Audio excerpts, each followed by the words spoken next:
Hello, everyone. Recently, I saw a tweet by Six Fingers showing that Anita Sarkeesian has less than half of her followers on Twitter being real and not bots. And so I decided to investigate, and so I went to the audit.com site where he was reporting from, and yes, indeed, she has a score of 45%, showing over 200,000 fake followers versus less than 200,000 real. So I decided, I've never used this metric of a real points per follower.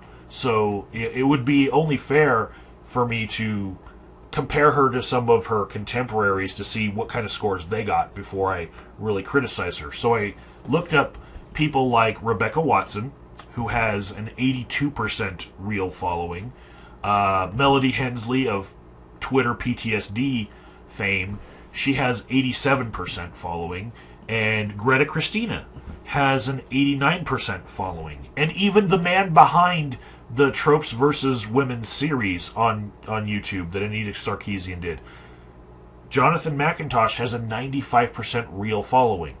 So why does Anita Sarkeesian, with her Feminist Frequency Twitter account, have 240,000 fake followers?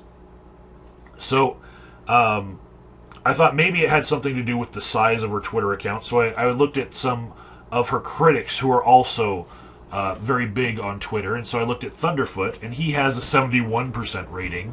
The Amazing Atheist has a 79% rating. Sargon of Akkad has an 85% rating. And even myself, I've got a 73% rating, and I have a video on YouTube explaining how 10,000 of my 14,000 followers were actually gotten through simple social engineering. So it's something a lot more sinister that she has done in order to get this horrible 45% audit score. And I'm just going to go out on a limb here and say, this looks like purchased Twitter followers. The kind of thing you would do if you were trying to make people think that you were bigger than you actually were in order to get more attention for yourself.